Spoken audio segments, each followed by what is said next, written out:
Have you ever looked upon the world's stage and wondered how so many jesters end up wearing crowns, how voices of folly so often echo in the halls of consequence? You've been told it's luck, a chaotic lottery of fate that elevates the witless. But what if their perceived foolishness is not a defect, but the most exquisitely crafted illusion, a disarming cloak hiding a chillingly effective design you were never meant to perceive? What if the true masters of this realm understand that the brightest light often casts the deepest shadow, and within that shadow, a different kind of power festers and grows?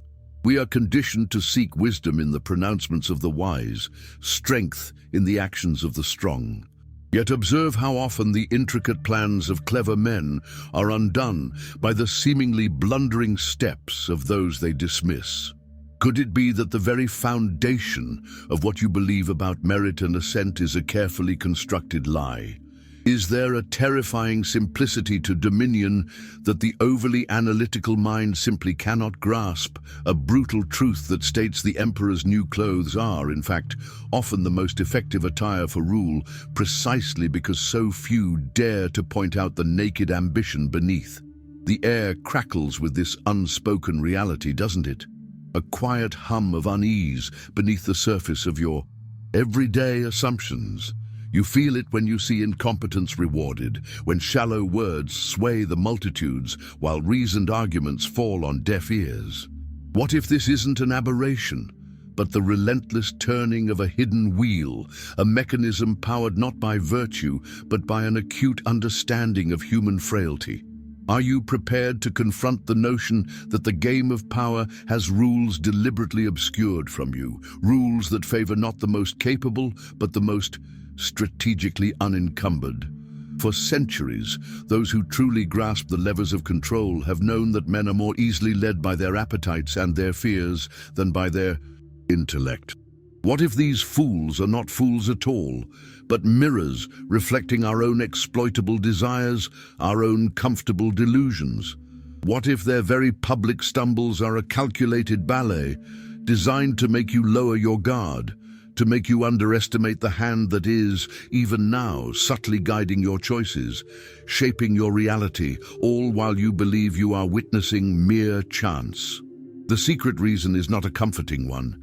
It is a cold calculus of human nature, a blueprint for influence that has been passed down not in gilded texts of honor, but in whispered consultations in the dead of night.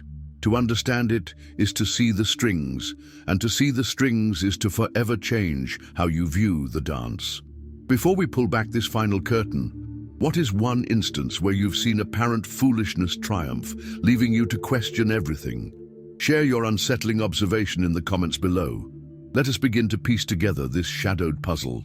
So we peel back the first layer of this unsettling pageant, this grand theater where the crowns often rest on heads that seem too light to bear them.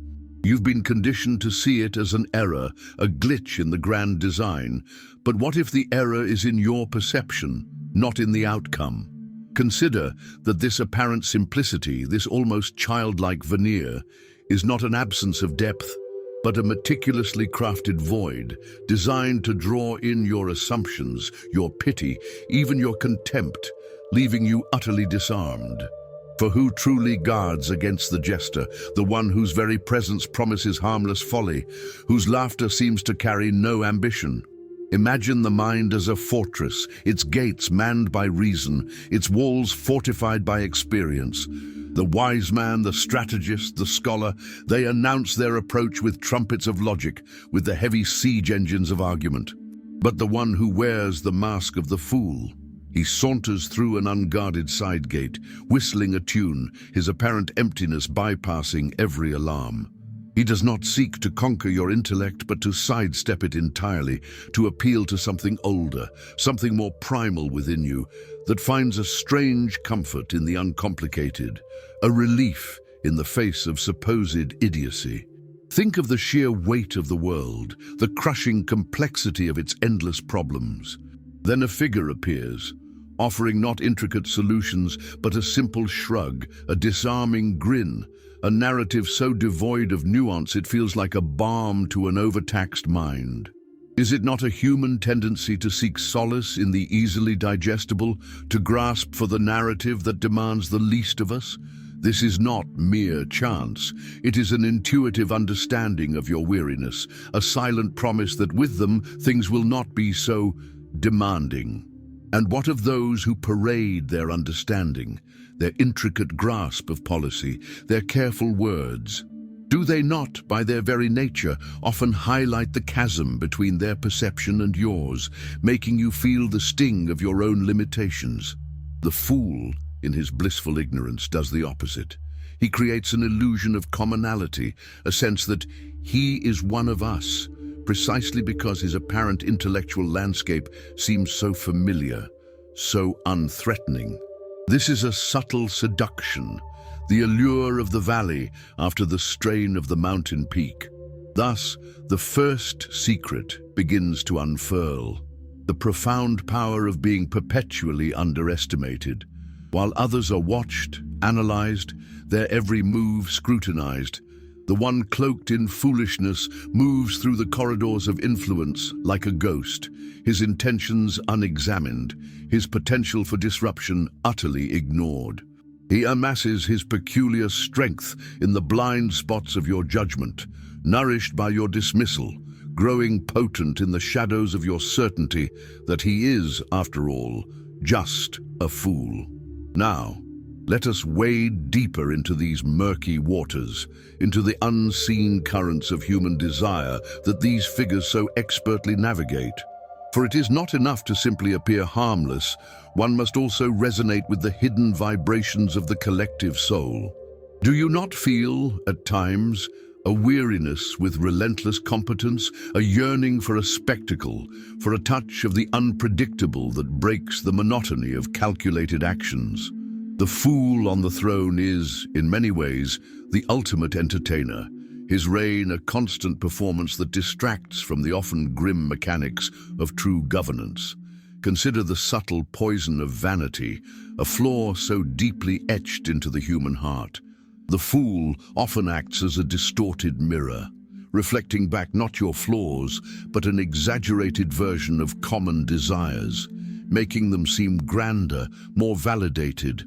Or more cunningly, he plays the humble servant, his apparent simplicity a flattering contrast to your own perceived sophistication, allowing you to feel magnanimous, even protective. In either guise, your ego is stroked, your judgment softened, your willingness to grant power subtly increased. And what of fear, that most ancient and potent of manipulators? In a world teeming with invisible threats and complex anxieties, the fool's straightforward narrative, his black and white pronouncements, can feel like a lifeline. He does not burden you with shades of grey, with the paralysis of overanalysis. Instead, he offers a simple enemy, a clear path, a comforting, albeit illusory sense of certainty. Is it not tempting to trade the burden of critical thought for the illusion of safety he provides? Observe how this figure becomes a blank canvas, a space onto which the populace projects its myriad hopes, its unspoken frustrations, its yearning for something different, even if that different is ill-defined. He's not a leader with a concrete plan, but a vessel for collective emotion. Because he seems to stand for so little, he can be made to stand for almost anything in the eyes of his beholders. Each supporter sees in him what they wish to see, a Rorschach test for the national mood, the vigilance required to discern truth from artifice. It is an exhausting task, is it not? And so, faced with the relentless performance of foolishness, the persistent facade of the harmless buffoon, the sentinels of your mind grow weary. The guard is lowered, not through a direct assault, but through a slow attrition of your critical faculties. He doesn't need to outwit you in a single encounter. He merely needs to outlast your suspicion, allowing his harmlessness to become an accepted, unexamined truth. Let us now pull back the curtain on the grand stage itself, for power, as it is wielded before the masses, is rarely a matter of quiet competence. It is almost always a performance. And the fool, in this theatre, is often the most consummate actor, precisely because he seems so unscripted. He understands, perhaps not with his intellect, but with a shrewd instinct, that the audience craves not just leadership, but a story, a character they can invest in or even rail against. The dry recitation of facts, the careful balancing of complex needs, these are the hallmarks of diligent administration, but they seldom stir the blood or capture the imagination. The fool, however, with his gaffes, his emotional outbursts, his disregard for decorum, provides a constant stream of spectacle. He makes governance feel like a drama, unpredictable and engrossing, and in the intoxicating swirl of that drama, the substance of his actions often goes unscrutinized. Are we not drawn to the flame, even if it burns? Consider also the strange license granted to the one who plays the fool. He can utter truths or falsehoods that a more serious leader would never dare. His blunders are excused as characteristic, his offenses dismissed as unintentional. This allows him to break societal norms, to shatter old taboos, to voice the unspoken resentments of a segment of the populace, all under the guise of not knowing any better. There is a perverse appeal in this transgression, a thrill in witnessing the shattering of polite conventions. In a world of polished personas and carefully managed public images, the fool's apparent lack of artifice can be mistaken for a raw, unvarnished authenticity. His crudeness is seen not as a flaw, but as evidence that he is not one of them, the calculating, detached elites. This illusion of genuineness, however fabricated, forges a powerful, almost visceral bond with those who feel unheard or dismissed by more conventional forms of authority. He is real precisely because he is so visibly imperfect, and while all eyes are on the antics of the clown in the center ring, who is watching the hands that adjust the rigging, the shadowy figures who tally the accounts. The performance of foolishness is the perfect distraction, a whirlwind of noise and motion that obscures the quieter, more significant maneuvers of power happening just off-stage. Sometimes the fool is the knowing ringmaster of this circus. Other times, he is merely its most conspicuous and most useful puppet. Now we tread on more treacherous ground, for what happens when the performance becomes so pervasive, so constant, that the lines between the stage and the world begin to blur, when the relentless parade of apparent folly ceases to shock and instead becomes the new normal. This is the slow erosion of discernment, the subtle deadening of the senses that comes from prolonged exposure to the absurd, elevated to the level of authority. The danger, you see, is not merely being ruled by one who feigns foolishness, but that the audience itself begins to lose its taste for anything else. The sharp tang of reason becomes jarring. The complexities of true wisdom feel alien, even suspect. Having grown accustomed to the simple fare offered by the court jester, the rich diet of thoughtful governance seems unpalatable, even indigestible. A peculiar comfort is found in the predictable unpredictability of the fool, you know. In this inverted landscape, the truly wise, the genuinely competent, begin to appear as the strange ones. Their careful speech sounds like obfuscation, their nuanced understanding like indecision, their adherence to principle like rigid inflexibility. The fool, by contrast, with his simple declarations and bold, often baseless assertions, can seem refreshingly decisive, even if his decisions lead to ruin. He has reframed the very definition of effective leadership in his own distorted image. The fool does not always need to be brilliant, nor even particularly cunning in his own right. He merely needs his adversaries to appear more unlikable, more out of touch, or for the populace to be so weary, so disillusioned, that they no longer possess the energy to demand better. His assent is often less about his own merits, however cleverly disguised, and more about the perceived failings or the manufactured unattractiveness of the alternatives. He is the beneficiary of your exhaustion. And so, a silent, creeping toll is exacted. Standards are lowered, not by decree, but by a slow, almost imperceptible acclimatization to mediocrity. The outrageous becomes commonplace, the unacceptable becomes tolerated, then eventually embraced as relatable.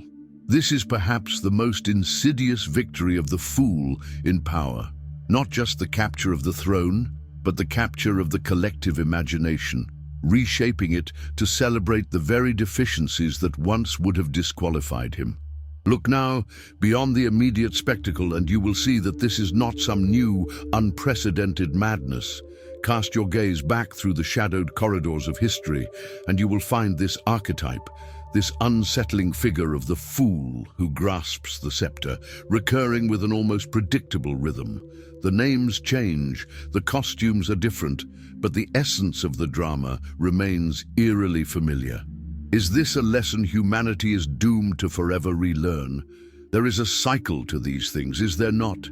Periods of established order, of apparent stability, often breed a subtle complacency, a forgetfulness of the vigilance required to maintain them. Then, from the margins, from the places overlooked, emerges the unexpected force, the figure who embodies the disruption. Perhaps this fool is but a necessary agent of chaos, the fever that breaks a deeper societal sickness, only to be followed by a renewed yearning for the very order that was discarded. Could it be that the rise of such a figure is not merely a political anomaly, but a symptom, a visible manifestation of a hidden societal wound, a collective desire to shatter a status quo that has grown too rigid, too unresponsive, too distant from the lived realities of many? Perhaps the fool is the desperate answer to a question that society is afraid to ask aloud, the blunt instrument chosen when more delicate tools have failed or been ignored. And here lies the most disquieting thought of all. What if, on some unacknowledged level, a significant portion of society allows this to happen, even wills it?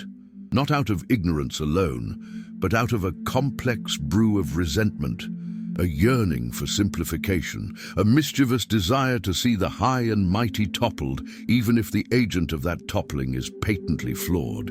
Is the fool a mirror reflecting not just individual vanities, but a collective, perhaps even self-destructive impulse?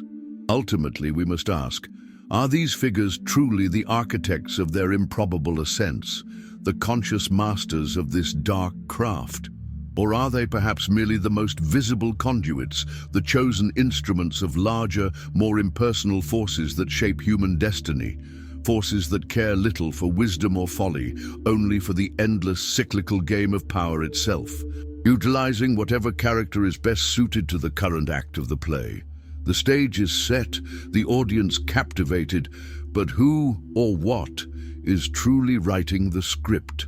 And so, the tapestry we have woven together hangs before you, its threads revealing a pattern that is perhaps more familiar, more intimately unsettling than you first supposed. The crown on the jester's head, the applause for the hollow act. These are not mere accidents of history, but echoes of a choice, a reflection in a still, dark pool. What you have seen is not just the mechanism of the world, but perhaps a glimpse into the mechanics of your own perception, the subtle ways in which reality is shaped long before it is ever acknowledged. Does this knowledge feel like a weight or a strange kind of liberation? To recognize the recurring characters in this human drama, the masks they wear, the desires they exploit, it is to see the world with eyes that are, perhaps for the first time, truly open. The fool upon the stage is a disquieting mirror, and in his distorted features we can trace the outlines of our own collective longings, our hidden fears, our quiet permissions. The most profound truths are often found in the most uncomfortable reflections. The dance of shadow and substance continues, as it always has. Yet now you carry a different understanding of its choreography. You have seen how easily the gaze is diverted, how readily the performance is mistaken for the genuine article. But with this sight comes a quiet power, The capacity to look beyond the dazzling lights and the painted smiles, to discern the tremor of the hidden hand, to question the script, even as the actors recite their lines with such convincing fervor. This awareness is a demanding companion. It does not permit the easy comfort of old illusions. The world, once perceived through a simpler lens, may now appear more complex, its currents more treacherous, yet also more transparent to the discerning eye. The path ahead is not about banishing all shadows, for they are an intrinsic part of this human realm, but about learning to navigate by a different light, an inner compass recalibrated by difficult truths. And here, perhaps, lies the most subtle revelation of all, the whisper that lingers after the echoes fade. The greatest illusion is not always the fool on the throne, but the silent assumption that you are merely an impartial observer to his reign. For in every gaze that accepts, in every voice that remains silent, in every heart that secretly yearns for the simple answer he provides, the true stage is set, and the drama finds its willing audience and sometimes its unseen co-authors. If these reflections have stirred something within you, a new question, a disquieting recognition, or perhaps even a flicker of understanding, then this conversation has only just begun. Subscribe and continue this journey with us into the less traveled paths of human nature. Share your own thoughts in the comments below. What patterns have you now begun to see? And if this understanding is a light you wish others to possess, share this message. For the most potent truths are those that spread not by decree, but by a shared desire to see beyond the veil.